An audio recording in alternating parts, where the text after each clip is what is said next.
बिस्मिल्लाहिर्रहमानिर्रहीम। अस्सलामुअलैकुम। A1 TV के साथ मैं हूं मोमिना साजिद। आइए नजर डालते हैं अब तक की अहम और ताज़ा तरीन खबरों पर। पंजाब असम्बली की 20 नशिस्तों पर एक रोज बाद ज़िमनी इंतखाबात, तहरीक इंसाफ के सूबाई हुकूमत पर प्री पोल धांधली के इल्जामात, लाहौर हाई कोर्ट में खिलाफ ज़ाब्ता तकर्रुर और तबादलों पर समात। अदालत ने तबादलों का केस इलेक्शन कमीशन को भेज दिया।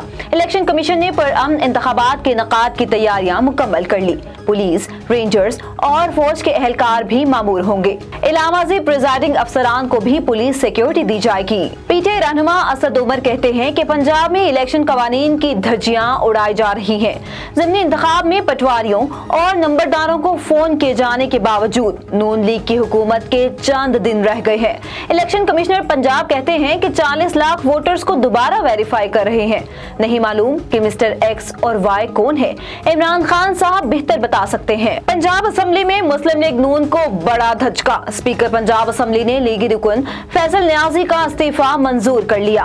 परवेज इलाही का वजीर आला पंजाब पर गैर कानूनी तकर्रुरों और तबादलों का भी इल्जाम। सुप्रीम कोर्ट से नोटिस लेने का मुतालबा। कहा कि इलेक्शन कमीशन अपने अमल और रवैये से गैर जानिबदारी साबित करे। पंजाब असम्बली की 20 सीटों पर ज़िमनी इंतखाबात, इंतखाबी मुहिम का आज आखिरी रोज। इमरान खान लाहौर और फैसलाबाद में जलसा करेंगे, जबकि नायब सदर मुस्लिम लीग नून मरियम नवाज आज मुल्तान में सियासी शो करेंगी। मुस्लिम लीग नून की नायब सदर मरियम नवाज लाहौर में इंतखाबी रैलियों की क़यादत भी करेंगी।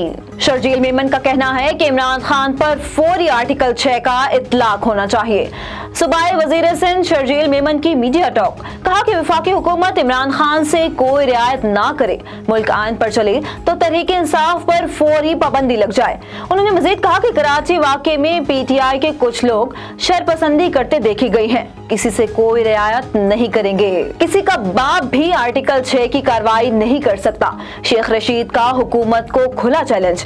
कहा कि आर्टिकल 6 तो दूर की बात, हिम्मत है तो नवाज शरीफ को वापस लाओ। हुकूमत ने मजीद गन डालने की कोशिश की तो झाड़ू फिर जाएगा। A1 टीवी से फिल वक्त इतना ही। मजीद खबरों और अपडेट्स के लिए देखते रहिए A1 टीवी। A1 टीवी, सब पे नजर, अंदर की खबर।